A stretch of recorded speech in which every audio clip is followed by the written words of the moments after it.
Maithili express की शानदार प्रस्तुति।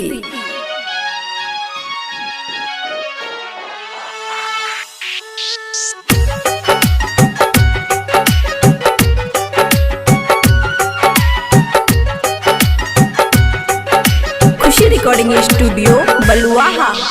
सबके भैया घर अइलै तू किया नहीं अइला हो। जेके भैया परदेश में तू बहिन के भुलैला हो। सबके भैया घर अइलै तू किया नहीं अइला हो।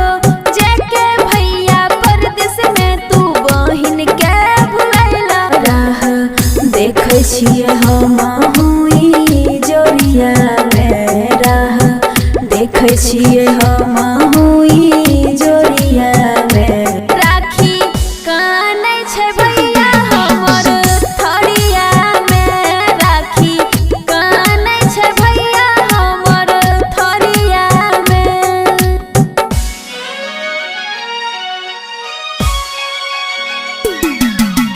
डीजे सुमित सतीश रैना।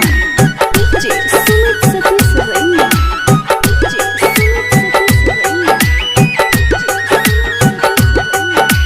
सोची सोची मनवा मोर होइए बेसहारा हो। सावन महीना के दिनवा करै तोहर इशारा हो।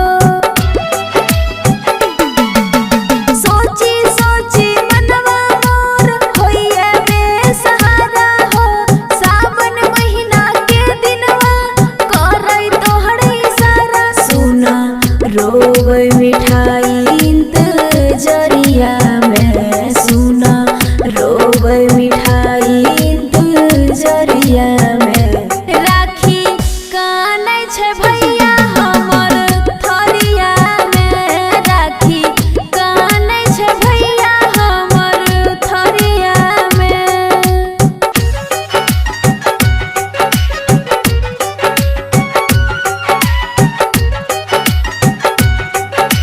खुशी रिकॉर्डिंग स्टूडियो बलुआहा। देखै छी जब दोसर के तरसै मनवा हमार हो। माथे चंदन चमकै छ भैया सुन तोहार हो। देखै छी जब दोसर के तरसै मनवा हमार हो।